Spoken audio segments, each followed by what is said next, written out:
सियावर रामचंद्र की जय। मेरे प्यारे देशवासियों, राम राम। जीवन के कुछ क्षण ईश्वरीय आशीर्वाद की वजह से ही यथार्थ में बदलते हैं। आज हम सभी भारतीयों के लिए, दुनिया भर में फैले राम भक्तों के लिए ऐसा ही पवित्र अवसर है। हर तरफ प्रभु श्री राम की भक्ति का अद्भुत वातावरण, चारों दिशाओं में राम नाम की धुन, राम भजनों की अद्भुत सौंदर्य माधुरी। हर किसी को इंतजार है 22 जनवरी का, उस ऐतिहासिक पवित्र पल का। और अब अयोध्या में रामलला की प्राण प्रतिष्ठा में केवल 11 दिन ही बचे हैं। मेरा सौभाग्य है कि मुझे भी इस पुण्य अवसर का साक्षी बनने का अवसर मिल रहा है। ये मेरे लिए कल्पनातीत अनुभूतियों का समय है। मैं भावुक हूँ, भाव विह्वल हूँ। मैं पहली बार जीवन में इस तरह के मनोभाव से गुजर रहा हूँ। मैं एक अलग ही भाव भक्ति की अनुभूति कर रहा हूँ। मेरे अंतर मन की ये भाव यात्रा मेरे लिए अभिव्यक्ति का नहीं, अनुभूति का अवसर है। चाहते हुए भी मैं इसकी गहनता, व्यापकता और तीव्रता को शब्दों में बांध नहीं पा रहा हूं। आप भी भली भांति मेरी स्थिति समझ सकते हैं।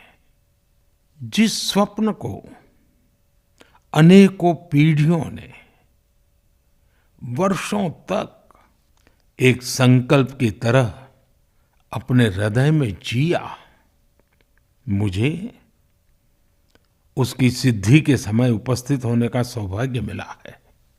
प्रभु ने मुझे सभी भारतवासियों का प्रतिनिधित्व करने का निमित्त बनाया है। निमित्त मात्रम भव सव्यसाचिन। ये एक बहुत बड़ी जिम्मेदारी है। जैसा हमारे शास्त्रों में भी कहा गया है, हमें ईश्वर के यज्ञ के लिए, आराधना के लिए स्वयं में भी दैवीय चेतना जागृत करनी होती है।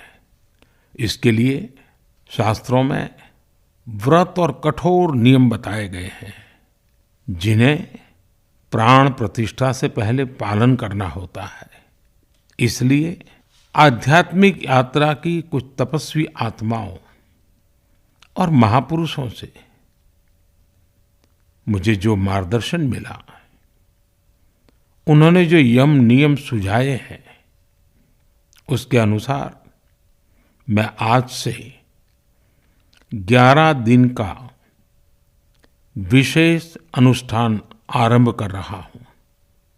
इस पवित्र अवसर पर मैं परमात्मा के श्री चरणों में प्रार्थना करता हूं, ऋषियों, मुनियों, तपस्वियों का पुण्य स्मरण करता हूं और जनता जनार्दन, जो ईश्वर का रूप है, उनसे प्रार्थना करता हूं कि आप मुझे आशीर्वाद दें, ताकि मन से, वचन से, कर्म से मेरी तरफ से कोई कमी ना रहे। साथियों, मेरा ये सौभाग्य है कि 11 दिन के अपने अनुष्ठान का आरंभ मैं नासिक धाम पंचवटी से कर रहा हूं।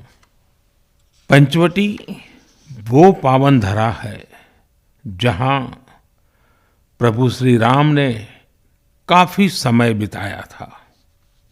और आज मेरे लिए एक सुखद संयोग ये भी है कि आज स्वामी विवेकानंद जी की जन्म जयंती है। ये स्वामी विवेकानंद जी ही तो थे जिन्होंने हजारों वर्षों से आक्रांतित भारत की आत्मा को झकझोरा था। आज वही आत्मविश्वास भव्य राम मंदिर के रूप में हमारी पहचान बनकर सबके सामने है। और सोने पर सुहागा देखिए, आज माता जीजाबाई जी की जन्म जयंती है। माता जीजाबाई जिन्होंने छत्रपति शिवाजी महाराज के रूप में एक महामानव को जन्म दिया था।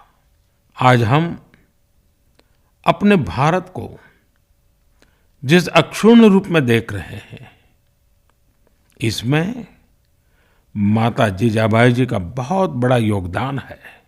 और साथियों, जब मैं माता जीजाबाई का पुण्य स्मरण कर रहा हूँ तो सहज रूप से मुझे अपनी माँ की याद आना बहुत स्वाभाविक है। मेरी माँ जीवन के अंत तक माला जपते हुए सीताराम का ही नाम भजा करती थी। साथियों, प्राण प्रतिष्ठा की मंगल घड़ी, चराचर सृष्टि का वो चैतन्य पल, आध्यात्मिक अनुभूति का वो अवसर, गर्भगृह में उस पल क्या कुछ नहीं होगा। साथियों, शरीर के रूप में तो मैं उस पवित्र पल का साक्षी बनूंगा ही, लेकिन मेरे मन में, मेरे हृदय के हर स्पंदन में 140 करोड़ भारतीय मेरे साथ होंगे। आप मेरे साथ होंगे, हर राम भक्त मेरे साथ होगा और वो चैतन्य पल हम सबकी साझी अनुभूति होगी। मैं अपने साथ राम मंदिर के लिए अपने जीवन को समर्पित करने वाले अनगिनत व्यक्तित्वों की प्रेरणा लेकर जाऊंगा। त्याग तपस्या की वो मूर्तियां, 500 साल का धैर्य, दीर्घ धैर्य का वो काल, अनगिनत त्याग और तपस्या की घटनाएं, दानियों की, बलिदानियों की गाथाएं, कितने ही लोग हैं जिनके नाम तक कोई नहीं जानता, लेकिन जिनके जीवन का एकमात्र ध्येय रहा है भव्य राम मंदिर का निर्माण। ऐसे असंख्य लोगों की स्मृतियां मेरे साथ होगी। जब 140 करोड़ देशवासी उस पल में मन से मेरे साथ जुड़ जाएंगे और जब मैं आपकी ऊर्जा को साथ लेकर गर्भगृह में प्रवेश करूंगा तो मुझे भी एहसास होगा कि मैं अकेला नहीं, आप सब भी मेरे साथ हैं। साथियों, ये 11 दिन व्यक्तिगत रूप से मेरे यम नियम तो है ही, लेकिन मेरे भाव विश्व में आप सब समाहित है। मेरी प्रार्थना है कि आप भी मन से मेरे साथ जुड़े रहें।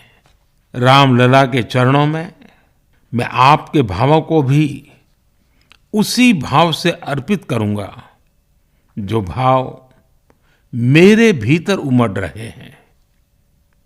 साथियों, हम सब इस सत्य को जानते हैं कि ईश्वर निराकार है, लेकिन ईश्वर साकार रूप में भी हमारी आध्यात्मिक यात्रा को बल देते हैं। जनता जनार्दन में ईश्वर का रूप होता है, ये मैंने साक्षात देखा है, महसूस किया है। लेकिन जब ईश्वर रूपी वही जनता शब्दों में अपनी भावनाएं प्रकट करती है, आशीर्वाद देती है, तो मुझ में भी नई ऊर्जा का संचार होता है। आज मुझे आपके आशीर्वाद की आवश्यकता है, इसलिए मेरी प्रार्थना है कि शब्दों में, लिखित में अपनी भावनाएं जरूर प्रकट करें मुझे आशीर्वाद जरूर दें। आपके आशीर्वाद का एक एक शब्द मेरे लिए शब्द नहीं, मंत्र है। मंत्र की शक्ति के तौर पर वो अवश्य काम करेगा। आप अपने शब्दों को, अपने भावों को नमो ऐप के माध्यम से सीधे मुझ तक पहुंचा सकते हैं। आइए हम सब प्रभु श्री राम की भक्ति में डूब जाएं। इसी भाव के साथ आप सभी राम भक्तों को कोटि कोटि नमन। जय सिया राम, जय सिया राम, जय सिया राम।